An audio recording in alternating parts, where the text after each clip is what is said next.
자, 우리가 4월 달 한 달 동안 누가복음의 말씀을 함께 읽었습니다. 누가복음을 읽고 5월 달에는 이제 신명기 구약 성경으로 들어가기 전에 잠깐 뒷부분에 또 남는 시간을 잘 선용해서 저희는 룻기서의 말씀을 읽습니다. 목사님, 복음서와 역사서가 무슨 관계가 있길래 이렇게 읽습니까? 누가는 복음서이고 룻기라고 하는 것은 역사서인데 과연 무슨 연관이 있길래 목사님께서 룻기서를 정하셨습니까? 이렇게 물어보시는 분들이 계실 수 있습니다. 그런 분들은 아마 성경을 그래도 꽤나 읽고 또 연구하시려고 하시는 분들이겠죠. 제가 연관이 없다 말하지 않지요. 그렇죠. 구약과 신약은 한 권의 책이고 율법 안에 복음이 있고 복음에 율법적인 면이 있기 때문에 구약도 신약도 다 같은 분을 예표하고 예표와 성취이기 때문에 동일하게 같은 말씀입니다. 만약에 구약 가운데 룻기가 없었더라면 예수 그리스도의 족보에 관하여 구약 가운데는 희미하게 감추어질 뻔했습니다. 구약 성경에 룻기라는 성경이 있어서 예수 그리스도의 족보, 그 가운데 다윗 선조에 대한 족보가 확보되고 분명히 선명하게 보이는 그런 성격이 룻기서에 기록된 것입니다. 그래서 제가 제목 자체를 룻기의 성경 펴놓고 이런 제목 가는 건 낯설죠. 예수 그리스도의 계보 속 여인이다. 한번 따라해 볼까요? 예수 그리스도의 계보 속 여인. 계보라는 말은 족보다 그런 말입니다. 예수 그리스도의 족보를 잇는 한 여인, 이게 룻기입니다. 룻기. 마태복음, 신약 성경의 첫 권이 마태복음입니다. 마태복음의 첫 장이 우리가 잘 아는 대로 무슨 이야기죠? 산부인과 일지가 아니고 이게 바로 족보 이야기입니다. 족보. 그렇죠? 아브라함과 다윗의 자손 예수 그리스도의 계보라. 믿음의 조상 아브라함, 이스라엘 영원한 왕으로 지칭되는 다윗, 그 후손으로 오실 예수 그리스도의 족보라. 그렇죠? 계보라 이렇게 되어 있습니다. 이때 이스라엘 왕이신 다윗의 그 선대에 대한 족보는 구약 성경 가운데 바로 이 룻기가 있어서 보다 선명하게 우리에게 제공해 주는 것입니다. 그럼 왜 길게 여기 말씀을 보시면 4장 말씀 보시죠. 4장에 우리가 읽었던 말씀을 보면 그의 이웃 여인들이 그에게 17절입니다. 4장 17절에 그의 이웃 여인들이 그에게 이름을 지어주되 나오미에게 아들이 태어났다 하여 그의 이름을 오벳이라 하였고, 오벳의 아들은 누굴까요? 이새의 아들은 누굽니까? 다윗. 22절 말씀은 같이 있습니다. 시작. 오벳은 이새를 낳고 이새는 다윗을 낳았더라. 이 구조가 지금 마태복음 1장에 있는 구조와 똑같다고요. 지금 이 말을 해주기 위해서 룻기 4장까지 길게 하나님의 역사의 섭리의 기록을 써나가는 것입니다. 그리고 마지막 절에 그 룻과 보아스를 통해서 오벳이 나고, 오벳을 통해서 이새가 나고, 이새를 통해서 이 땅 가운데 장차 예표될 영원한 이스라엘의 영적 왕 예수 그리스도를 예표하는 다윗이 온다. 왜 이런 기록을 내게 되는가?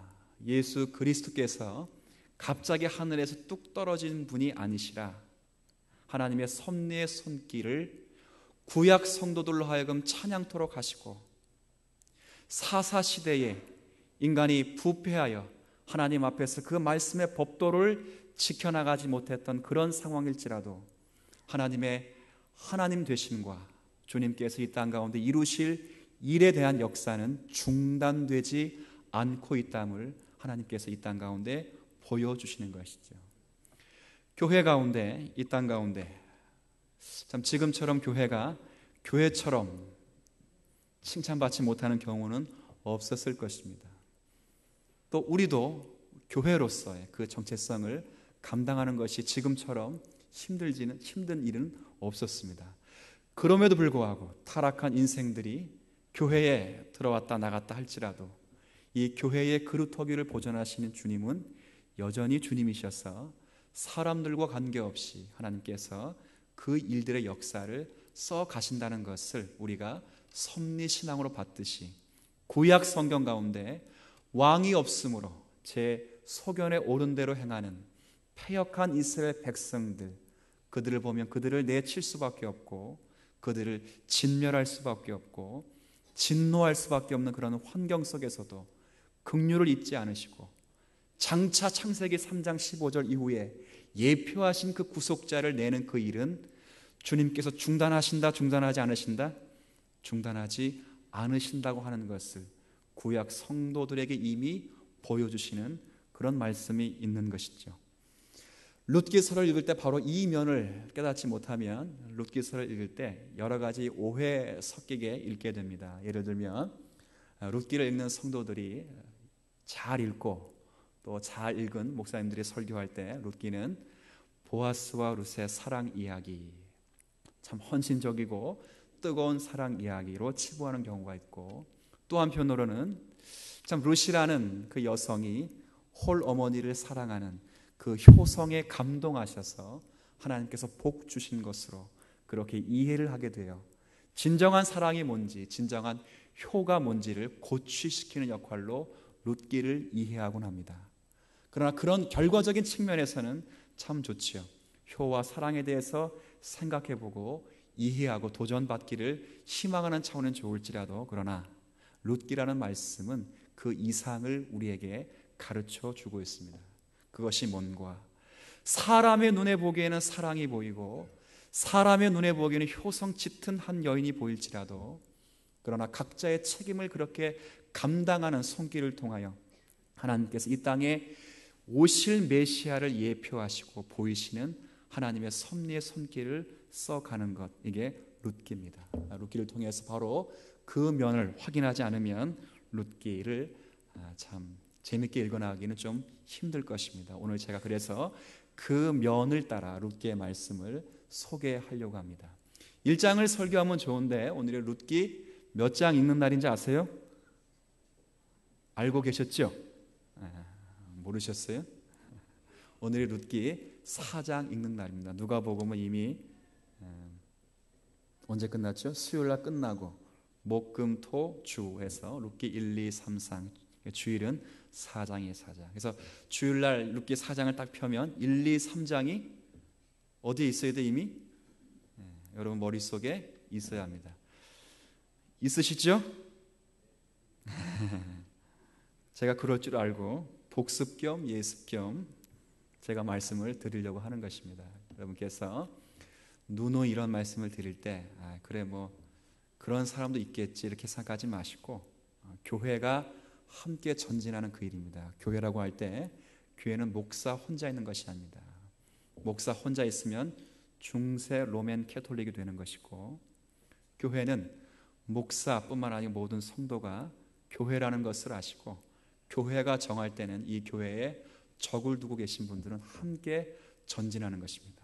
그 일을 감당하지 못할 때 늘 부끄러움을 갖고 자신을 채찍질하는 게 교회가 된 바로 저와 여러분들의 책임인 줄 아시고, 잘 읽어나가시고 또 잘 확인해 가시는 저와 여러분 되기를 주님의 이름으로 축원합니다.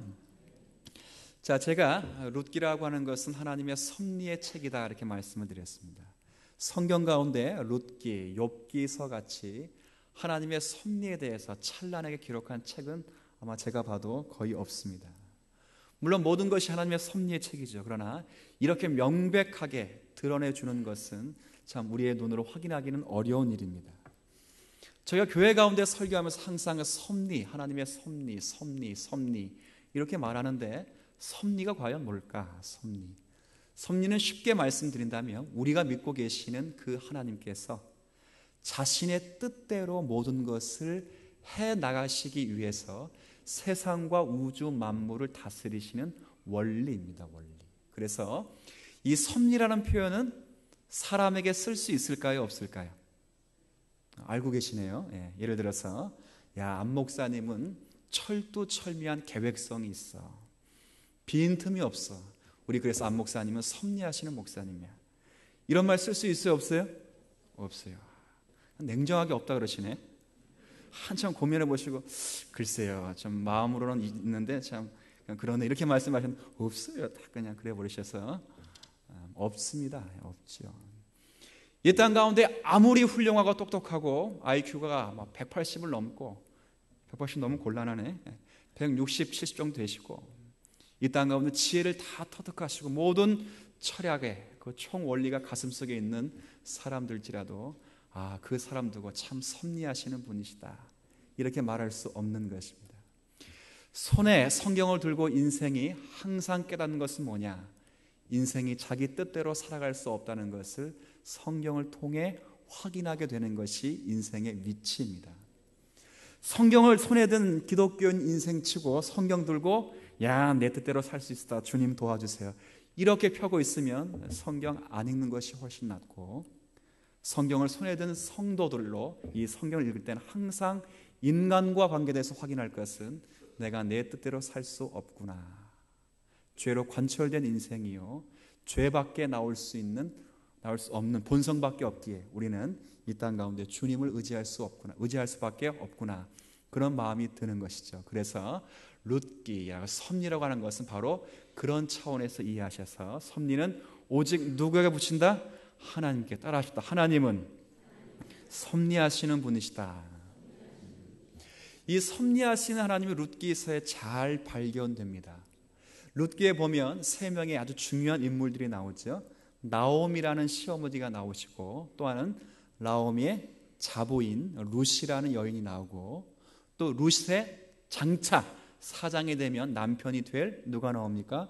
보아스라는 세 명의 인물이 나오지요. 제가 이렇게 한번 물어보겠습니다. 이 세 명의 인물이 각자 개인이 내가 예수 그리스도의 계보 속 한 사람이다, 이렇게 생각해 본 인물이 있을까요, 없을까요? 믿음 없으세요, 이렇게? 없습니까, 있습니까? 없습니다. 없지요. 아무도 없지요. 롯 자신이 모압 땅을 떠나오면서 유다 베들레헴 들어가면서 이제부터 내가 예루살렘에 있어서 다윗의 후손으로 오실 장차 그 메시아를 예표하는 다윗을 낳는 선조로 내가 있는구나 모르는 것이죠. 보아스라는 한 젊은 남성도 자기가 룻과 함께 결혼함으로 앞으로 장차 다윗이라는 그 아들을 낳을 것이라는 알아요, 몰라요? 모르는 거지요. 자, 그런데 그들은 각자의 삶에서 최선을 다합니다. 자부는 어머니를 섬기고 하루를 연명하는 삶으로, 나오미는 각자의 위치에서 며느리를 권고하고 그 당시 정황을 살피고, 보아스는 각자의 위치에서 기업 물을 자의 책임을 감당하면서 살아가는데 결과는 누가 내십니까? 우리 하나님께서 그 가문을 통해서 주님의 족보가 나게 하시는 그런 일들을 하나님께서 쓰시는 것이죠. 이 모든 것이 하나님의 섭리입니다. 하나님께서 모든 것을 이끌어 가시는 것입니다. 자, 그런데 우리가 이렇게 생각할 수 있습니다. 하나님께서 모든 것을 이끌어 가시기 때문에 나는 어떻게든 간에 하나님께서 다 하시겠네. 자, 이런 말을 할 수 있다, 없다? 할 수 없다는 것을 기억하셔야 합니다. 결론적으로 맞습니다. 결과적으로 하나님께서 모든 것을 이끌어 가십니다. 근데 중요한 원리는 이끌어 가실 때에 반드시 기억할 것은 사람들의 책임과 도덕성과 선과 기준을 함께 두셔서 그건 넘어서 사람들을 이끌어 가시는 우리 하나님의 신묘막측하신 그런 지혜와 능력이 하나님께 있는 것입니다. 중요한 것은 하나님의 그 지혜를 인생이 측량할 수 없기 때문에 우린 매 순간에 양심을 따라, 그것도 신앙 양심을 따라 말씀을 따라 역사하는 대로 살아가는 것뿐이고, 각자의 주어진 그 길에 최선을 다하는 우리의 자세가 거기에 있는 것이죠. 성경에 보면 마음의 경영은 누구에게 있습니까? 마음의 경영은 사람에게 있죠. 여러분이 계획을 짜고 열심히 준비합니다. 그러나 말의 응답은 누구에게 있습니까? 믿으십니까? 정말 믿으십니까? 마음에 경영했는데 마음에 경영대로 안 돼서 하나님께 따지는 것 말고, 마음에 경영대로 됐는데 경영대로 되지 않을 때 그 응답이 여호와께로 있는 것을 믿으십니까? 하나님께서 자신의 뜻대로 이루어 가시기 위하여 인생들에게 선한 소원을 주시는 것을 믿습니까? 자기의 기쁘신 뜻대로 이루어 가시기 위하여 사람들에게 소원을 두신다, 소원을 두시고 일하신다. 성경은 그렇게 기록되어 있습니다. 사람의 머리털까지도 세신 바 되시고, 참새 한 마리가 떨어지는 것도 하나님의 소관이시고, 허락이 없으면 떨어지지 않고, 참새 2마리가 시장에서 한 아사리온에 거래되는 것도 하나님의 허락이 없으면 거래가 되지 않고, 들의 백합화도 들풀도 입히시고 먹이시고, 공중의 새도 먹이시고 입히시는 하나님의 손길을 믿으십니까? 이 땅에 모든 우연처럼 보이고 운명처럼 보이는 역사의 수레바퀴는 사람들에 의해 쓰여지는 것이 결코 아니라는 것을 여러분이 믿게 되시기를 바랍니다. 그 일을 이루시려면 당대의 영웅이, 우리는 나폴레옹, 알렉산더, 그런 영웅이 없다 할지라도 그 일을 이루시려면 그때의 나폴레옹 같은 왕을 또 두셨을 것이고, 알렉산더 대왕 같은 그 대왕을 또 두실 것이 하나님이십니다. 단지 각자 자신은 최선을 다해서 야망을 품기도 하고 선한 마음을 품기도 하고 욕심을 부리면서도 그 일을 진행하지만, 그러나 결과적으로 그 일을 내시는 분은 하나님이시다. 저는 이 점을 사도행전 17장을 읽으면서 발견하게 됩니다. 사도행전 17장에 보면 사도 바울께서 전도 여행을 근데 전도 여행을 가시는데 어디를 가시냐면, 여러분 아테네 지역 아시죠? 아덴이라는 지역을 가십니다. 근데 아덴이라고 하는 곳은 잘 아시는 대로 모든 철학의 메카라고 불려지는 곳입니다. 그리고 학문의 전당이라고도 불려지는 그 당시 최고의 지성도시입니다. 지성도시. 근데 지성도시에 사도 바울께서 복음 전하러 가셨는데, 놀라운 것은, 여러분 성지순례를 다녀오신 분, 저도 안 다녀왔습니다. 그런데 보면 아테네 지역에 보면 각종 신전과 신상들이 많죠. 지금은 무너진 신전과 신상들이 거의 대수를 이루지만, 그러나 그 당시에는 철학의 메카, 학문의 전당, 지성의 도시에 각 곳곳마다 신전과 신상들이 빼곡히 채워져 있는 것입니다. 여러분 이거 어떻게 읽습니까? 어떻게 느껴집니까? 모순이 모순. 그렇죠. 사도 바울이 느끼는 것입니다. 이게 뭔가? 가장 그 당시 이성이 발달하고 모든 것을 다 이성적이고 과학적으로 하고 설명할 수 있다고 자부하는 이 아테네 도시들이요, 너희들이 어떤 환경과 사건을 만나 그 환경과 사건에 대해서 해석할 길이 달리 없어. 철학으로도 이성으로도 과학으로 설명할 수 없어. 너희 기껏 만들어낸 게 신전과 신전이라면 너희들은 뭐냐? 너희들은 사랑의 신을 만들고 평화의 신을 만들고 전쟁의 신을 만들고 신전을 만나 거기에 머리 숙여가면서 그들의 신을 기쁘게 해드리고 그들의 신을 충족하는 너희들의 모습은 철학의 메카라고 부르는 그 도시의 모습이 아니다. 그리고 말하죠. 너희들이 그렇게 신을 섬기면서 그 배후에 있는 신을 두고 뭐라 부르느냐? 바울의 말에 의하면 알지 못하는 신이다. 아테네 사람들이 자신의 철학으로 모든 일과 사건 뒤에 있는 어떤 배후에 대해서 신적 느낌을 갖고 그 신을 섬기는데, 그들이 고백하는 거예요. 우리도 알지 못하는 신. 이런 말이 있을 수 있습니까? 없습니까? 없죠. 그러나 그것은 이미 아테네 지역에서 그런 일이 있다고 하는 것은 중요한 원리입니다. 뭘 보여주는가? 과학이 아무리 만연하고 이 땅 가운데 지식이 팽창할지라도 아테네가 그랬듯이 지식과 철학으로, 과학으로 이 땅의 우주 역사를 설명해낼 수 없다는 것이 이미 바울의 전도 여행 가운데 아테네 지역을 통해 우리에게 보여주는 것입니다. 저와 성도분께서는 그들이 알지 못하는 신이라고 부를 때 우리는 그분을 뭐라 부르겠습니까? 여호와 하나님, 이렇게 부르게 되는 것입니다. 역사의 배후에 계셔서 우리 넘어 계셔서 우리의 삶과 역사를 쓰고 계시는 하나님 아버지시다. 바로 그 면이죠. 룻기라는 말씀 바로 그것을 보여주시는 것입니다. 룻이라는 여인은 모압 여인입니다. 모압 여인이기 때문에 혈통적으로는 그는 선민이 아닙니다. 구원받을 만한 백성이 아닙니다. 그는 그 땅에서 그냥 태어나고 죽을 수밖에 없는 운명을 갖는 그냥 이방 여인에 불과했습니다. 그러나 하나님께서 그 여인을 불러내시기 위하여 자연 우주 만물을 통해 이스라엘이라는 나라에, 가나안 땅이라는 나라에, 그것도 유다 베들레헴이라는 옥토가 충만한 나라에 뭘 주시냐? 흉년이라는 것을 주십니다.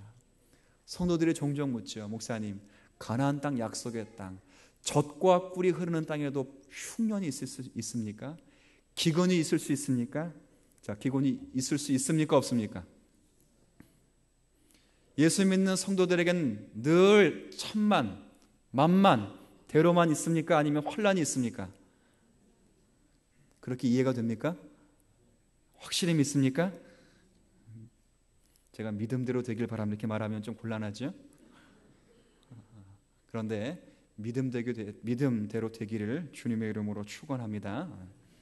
그게 중요한 거죠. 가나안 땅에, 약속의 땅에 젖과 꿀이 흐른다고 하는 그 땅에 흉년이 들어 그들이 어쩔 수 없이 이민을 하게 되죠. 사건의 내용은 그런 것입니다. 제가 좀 간략하게 말씀을 드리죠. 엘리멜렉이라는 한 가정이 있습니다. 엘리멜렉에는 아내인 나오미가 있고 그리고 두 아들 말론과 기론이라고 하는 두 아들이 있습니다. 근데 유다 땅 베들레헴에 행복하게 살고 있다가 어느 날 기근을 만나게 됩니다. 근데 이 아버지가 얼마나 현명하고 셈이 빠른지 딱 자기 재산 정리해 놓고 이 흉년에 가나안 땅을 떠나서 모압 땅에 잠깐 거주하다가 흉년이 다 끝나고 가나안 땅에 풍년이 오면 다시 돌아올 것을 기약하고 이민을 가게 됩니다. 그런데 놀라운 것은 엘리멜렉이 자신이 이민 가기로 결정한 그 걸음일지라도 실제 그 걸음을 주장하시는 분은 누굴까요? 하나님 아버지시죠. 목적이 있는 걸음이기 때문에 그의 걸음을 가나안 땅에서 모압으로 옮기는 것입니다. 낯선 땅, 낯선 곳에서 행복하게 잘 살면 좋을 텐데 10년쯤 흐르게 되자 나오미의 남편이 엘리멜렉이 죽습니다. 그리고 자기 두 아들이 죽습니다. 누구만 남게 되느냐? 홀로 된 과부인 나오미와 말론과 기련이 10년째 살다 보니까 그 동네에서 뭘 했겠어요? 결혼을 하게 돼서 모압 여인 둘만 남게 됐습니다. 대단히 큰 불행이죠. 이런 불행 겪는 사람들이 종종 있는데 달리 설명할 길이 없죠. 달리 사람들은 그런 불행을 겪게 되면 생각을 합니다. 뭐 때문에 그랬을까? 만약 성경에 1장에 그런 기록이 나오는데 1장만 읽고 왜 그런 불행을 겪었을까 이렇게 생각하면 사람들이 성급하게 결론을 내리죠. 약속의 땅을 버리고 와서 하나님께서 벌 주신 것이다. 또 어떤 분은 너무 성급하게 결론을 내려서 이방 여인과 결혼한 것이 금하게 됐는데 이방 여인과 결혼했기 때문에 말론과 기론이 죽은 것이다. 이렇게 결론을 내려가면 룻기 2, 3, 4장을 읽을 필요가 있어요? 없어요? 없지요. 룻기 4장 마지막 절까지 읽을 때까지 우리의 모든 생각은 탁 내려놓고 성급한 결단과 판단을 내리지 않고 읽어가는 거죠. 알 수 없는 힘에 의해서 어려움을 당하게 되는 것입니다. 그때 나오미가 딱 과부 셋이 남자 자부들을 권고하죠. 참 많이 고생했다. 이방 국제 결혼하고 이방 사람들을 잘 환영해 준 두 자부 참 귀하다. 이제 나는 나 혼자밖에 없기 때문에 어떻게든 간에 고향 땅에 들어갈 거니까 너는 이곳에서 너희 부모님 집에 가서 좀 남은 인생 행복하게 살아라. 괜찮은 시어머니입니까? 덜 괜찮은 시어머니입니까? 괜찮죠. 이 말을 거꾸로 하면 며느리가 이 정도 모셨으면 됐지 않습니까? 자, 우리는 어머니 가시고 우리 여기 있겠습니다. 이렇게 말하면 순서가 이상하죠. 시어머니가 선뜻 며느리를 베푸는 마음으로 그런 말을 한 것입니다. 두 자부가 열심히 울죠. 그럴 수 없습니다. 그자 나오미가 또 권고합니다. 야, 이 사람들아, 지금 나는 하나님 앞에 심판을 받아 이 지경에 이뤘다. 유다 땅 베들레헴에 올라가면 이 심판이 계속 이어진다. 내가 돈이 있는 것도 아니고 내 땅이 풍족한 것도 아니고 내게 아들이 있어서 너희들을 다시 결혼시킬 수 있는 능력도 있는 것도 아니니까 돌아가라. 그리고 너 남은 인생 행복하게 살아라. 진심 어린 말로 그들을 권고합니다. 그때 오르바라는 한 자부는 고향 땅으로 막 떠나지요. 그런데 룻은 떠날 수 없는 것이죠. 충분히 이유가 됩니다. 국제 결혼했고, 그렇죠. 자기 남편 죽고, 그것도 다시 그 여인이, 시어머니가 본국으로 돌아갑니다. 충분히 떠날 수 있죠. 제가 어떻게 확인할 수 있는가? 딸을 두신 어머니 한번 물어볼게요. 이 룻이 자기 딸이면 보내겠습니까? 안 치겠습니까? 대답 못 하시겠죠? 우리 교회는 아들만 있어서. 저는 아들이 없어요. 자랑스럽잖아요, 그죠? 아들이 없죠. 제가 곰곰이 생각해 보면 쉽지 않죠. 그냥 결혼이 아니라 국제 결혼에다가 그것도 외국이 아니고 우리나라에 와서 사위 죽고, 그렇죠? 시어머니 혼자 남고, 시아버지 죽고, 가진 거 다 잃고, 시어머니가 떠난다고 하는데 시어머니는 또 자부에게 오지 말라고, 몇 번 제발 오지 말라고. 그러면 친정 어머니가 딱 그거 들으면, 그래, 네가 가면 무슨 고생이죠? 생고생이 무슨 다른 생각하신 거예요 지금? 생고생이에요. 생고생하는 거죠. 그러니까 차라리 여기 눌러 앉아 훗날을 도모하고 행복하게 나와 함께 살자. 당연히 친정 엄마가 그럴 수 있죠. 그런데 룻이라는 한 여인은 나오미가 자신을 치신 분이 하나님이라고 말함에도 불구하고 그가 결단을 내립니다. 어떤 결단을 내리는가? 시집살이 하면서 다 잃었죠. 남편 잃고, 시아버지 잃고, 돈 잃고, 가정 잃고, 다 깨졌는데 뭘 하나 건졌는가? 하나님 아버지, 살아계신 하나님. 비록 시어머니를 치시고 남편을 죽이시고 자기 시아버지의 건강도 뺏어가시고 재물도 뺏어가시는데 우주 만물을 역사하시는 하나님의 손길을 발견한 거죠. 그리고 말합니다. 어머니가 섬기는 그 하나님이 이제부터는 나의 하나님이 되고, 어머니의 조상이 나의 조상이 되고, 어머니의 백성이 나의 백성이 될 것입니다. 더 이상 나오미가 말할 수 있어요, 없어요? 말 못하죠. 그 정도까지 됐으면 말 못하죠. 그리고 돌아갑니다. 근데 한번 생각해 보세요. 그 정도까지 결단을 내리고 유대 땅 베들레헴에 돌아오면 거의 매스컴 감 아닙니까? 그렇죠?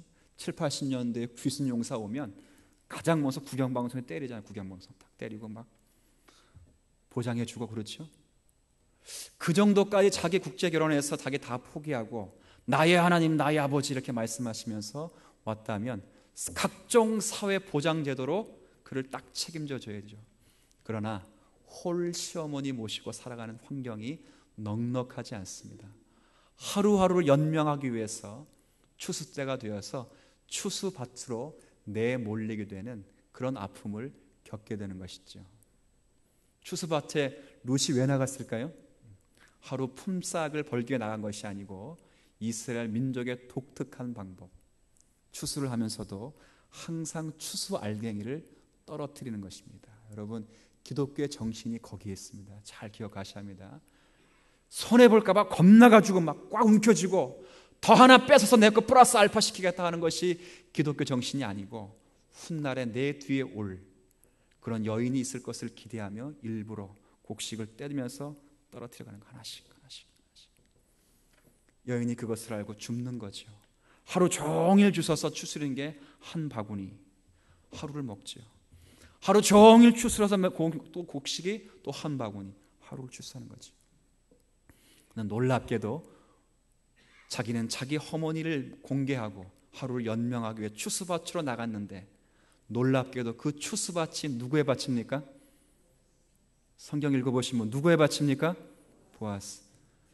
목사님은 왜 하필이면 보아스입니까? 성경에 왜 보아스가 등장합니까? 제가 역사 이야기를 딱 2분 할 테니까 잘 들으셔야 합니다. 룻기 말씀을 제대로 이해하시려면 레위기와 민수기 말씀을 또 이해하셔야 합니다. 여러분 성경 가운데 기업 물을 자라는 용어를 들어보신 적 있습니까? 기업 물을 자, 고엘이라는 말을 들어보신 적이 있죠. 기업 물을 자라는 말은 무슨 뜻이냐면 모세가 죽고 여호수아가 가나안 땅에 들어가서 이스라엘 분배, 그러니까 지파별로 땅을 분배합니다. 분배. 족속별로, 개인별로 아니고 땅을 족속별로 분배하게 됩니다. 그 땅은 팔 수가 있습니까? 없습니까? 이스라엘 땅은 영영이 매매가 되지 않습니다. 우리나라는 땅을 매매하면 땅 문서는 누가 게 되죠? 집사님이 저한테 팔면 그 땅 문서는 제 거잖아요. 제 거. 제가 팔면 집사님 거가 되고 영구히 매매가 가능하죠. 그런데 이스라엘 법은 그렇게 할 수 없습니다. 아주 독특한 민법입니다. 자신의 삶 때문에 어쩔 수 없이 땅을 이렇게 팔지라도 그 땅은 반드시 자신에게 다시 돌아오게 되어 있습니다. 좋지요? 어떻게 돌아오는가? 내가 1억 주고 이니지 집사님에게 땅을 팔으면 관계없어요. 언제? 필요 없어요. 내가 1억이 생기면 집사님 며칠 전에 혹은 몇 년 전에 몇 달 전에 판 그 땅, 사신 땅 저에게 다시 주십시오. 이렇게 말하면 반드시 집사님은 저에게 땅을 되팔아야 합니다. 자기가 능력이 없으면 제가 잃어버린 땅을 누가 사줄 수 있을까요? 바로 친족, 그렇죠. 그 사람이 기업 물을 자입니다. 자, 그 기업 물을 자 제가 이렇게 표현해 볼게요. 재미있는 사람입니까? 재미없는 사람입니까? 물어보잖아요 지금 제가요. 지금 이 사람 안목사 때문에 어쩔 수 없이 땅을 사줘야 되는데 이분 재미있는 분이에요? 재미없는 분이에요? 이분 제게 인생과 관계돼서 재미없죠. 재미없어요. 그런데 이스라엘 민족은 이 민법을 주셔서 기업 물을 자가 자신의 이것을 영예로 안고 있습니다. 영예. 이에 대해서 우리가 좀 다르죠. 문화가 영예로 안고 있어서 기업 물을 자가 책임을 반드시 감당하게 되어 있습니다. 근데 기업 물을 자도 기업 물을 이게 없어. 돈도 없고 실력이 안 돼. 그러면 언제 그 땅이 자기에게 돌아오는가? 77이 49. 그 다음에 50년째 되는 해. 그때를 기쁠 희자 해년자를 써서 희년이다. 들어보셨어요? 대희년이다. 50년자가 되면 그 땅은 자동적으로 저에게 돌아옵니다. 자, 그러면 제가 물어보죠. 제가 50년 뒤에 살아있을까요? 없을까요? 네? 없을 것 같잖아요. 그렇죠? 괜찮습니다. 자, 그러면 윤 장로님 50년 뒤에 계실까 안 계실까요? 조성희 원사님도 시험 들까 말씀 못 하시고 계시는데 일반 보편 법칙으로는 계셔요 안 계셔요? 장로님께서 말씀해 보세요. 답을 못 하시는데 일반 보편 법칙으로는 없을 것 같죠. 그렇죠. 그러니까 나오미가 50년 뒤를 기약할 수 있어요 없어요? 없지요. 50년 뒤에 나오미가 삽니까? 그럼 기업을 누가 물어요? 아무도 없는데, 아들이 없는데. 그러니까 친족 가운데 물어줄 자를 생각하게 되는 거죠. 놀랍게도 룻은 거기가 보아스의 밭인 줄 모르고 갔습니다.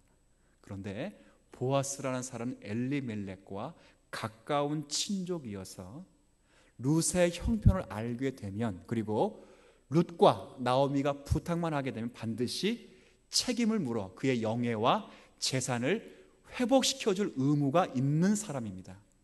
놀라운 것은 룻은 알고 갔다고 모르고 갔다고요? 근데 그 밭으로 인도하시는 분은 누구시라고요? 이게 하나님의 몫입니다. 몫. 이게 섭리죠. 한번 생각해 보세요. 룻이 거기가 보아스의 집이라더라. 계획을 다 짜고 이 땅에 이 소사동 일대에 누가 부잣집인가, 누가 나랑 친족이 가까워, 다 짜고 간 걸음이 아니죠. 그렇죠? 자기는 홀씨 어머니를 떠날 수 없어서 그를 봉양하는 차원에서 오늘 하루도 주어진 일에 최선을 다하여 섬기는데, 성경은 우연이라고 말했지만 하나님의 섭리 가운데 그 자리에 서게 한 것이지요. 이게 하나님의 역사인 것입니다. 도무지 해석되지 않는 그런 룻의 걸음일지라도 그 걸음을 하나님께서 붙드신 것이죠. 저는 이런 섭리적인 손길이 저와 여러분에게 있는 줄로 알고 살아가는 은혜가 있게 되기를 진심으로 축원하는 것입니다. 근데 중요한 것은 뭐냐? 룻과 같이 아셔야 된다 그 말이에요. 우리는 성경 다 읽고 결말을 다 마치 아는 것처럼, 내가 계획해놓고 내 인생 하나님께서 마치 개입해 주시기를 원하는 것처럼 꾀가 생겨 그렇게 성경을 인용하고 성경을 따라 사는 것처럼 말을 하죠. 그러나 그것은 룻의 자세가 아닌 것입니다. 그런 분들이 인생 계획을 짜놓고 항상 인생 가운데 모델 삼는 분이 누구냐? 구약 성경 가운데 모세라는 분이 모세. 그럼 왜 모세를 모델로 삼는가? 제가 많은 목사님들 설교 들어보니까 간증 들어보니 그래요. 모세가 40 딱 잘라 산 인물입니다. 혹시 아세요? 40세까지 왕궁에 살고 40 꺾어서 80세까지 광야에 살고 81세부터 120세까지 살았는데 120세까지 뭐 했어요? 하나님의 일을 하죠. 무슨 말아요? 30 꺾어서 60대까지는 지 마음대로 살다가 인생은 60부터니까 61세부터 열심히 주님 섬기겠다. 제가 그런 말씀을 드릴 때 하나님 아버지 59세에 죽는 은혜 있게 되기를 진심으로 축원합니다. 이해되시겠어요? 성경은 그렇게 읽는 것이 아닙니다. 나오미는 나오미대로 열심히 살지요. 살아보려고, 며느리 떠내보내려고, 한 남아있는 며느리 잘 생겨보려고. 룻도 신앙 정신 따라 하나님 섬기는 차원에서 홀어머니 섬겨보려고 애를 쓰죠. 애를. 차가운 현실은 그를 몰라주고 추수밭으로 그를 내몰아서 이방 여인이, 그것도 일반 여인이 아니라 자기 대한민국 사람이 아니라 필리핀, 베트남에서 언어도 통하지 않은 낯선 여인이 그 앞에서 알짱알짱거리면서 보리를 주실 때, 추수를 주실 때에 사람들은 그를 호감같이 하지 않지요. 호감을 가질 수 없지요.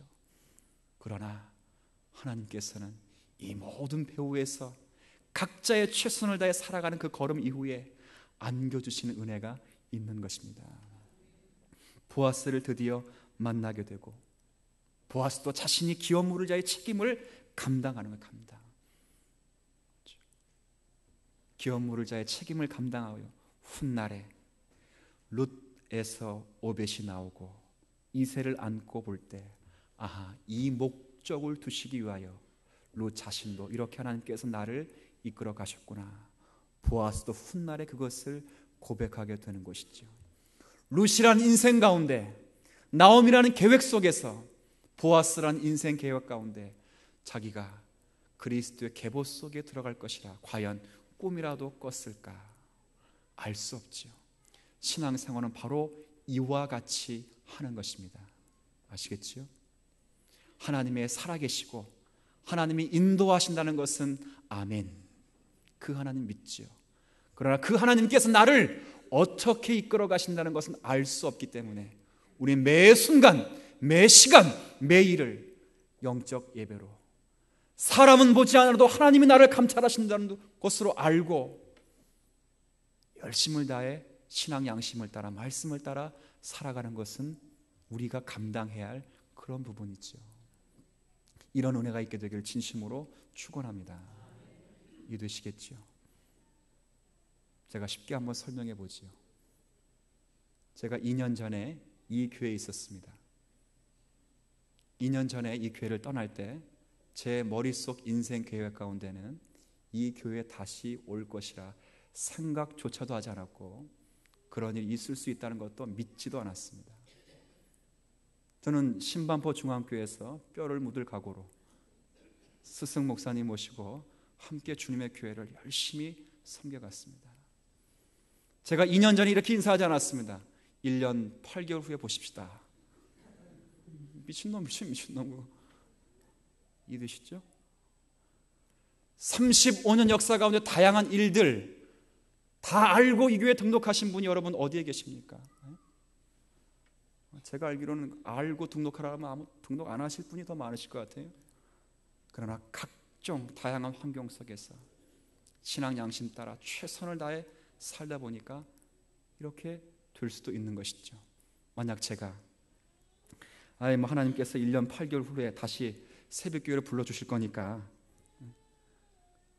그렇게 할 수 있습니까? 아무도 모르죠. 역사의 신비는 아무도 모르는 것입니다. 단지 우리가 할 수 있는 것은 말씀과 신앙 양심을 따라 최선을 다하는 것이죠.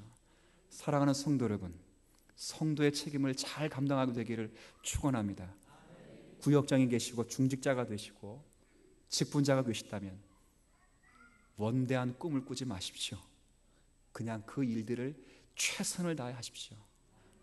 교사가 있습니까? 그 아이를 두고 원대한 꿈을 꾸지 마십시오. 오늘 15분 내게 주어진 공과 갉아먹을 쪽 연구하시고, 제가 이 설교 원고 없다고 설교 못할 것 같아요? 갈아먹고 그냥 설교하는 거죠. 그런 책임이 있으셔야 합니다. 찬양대원 악보 보고 가사 못 보면 찬양 못합니까? 네?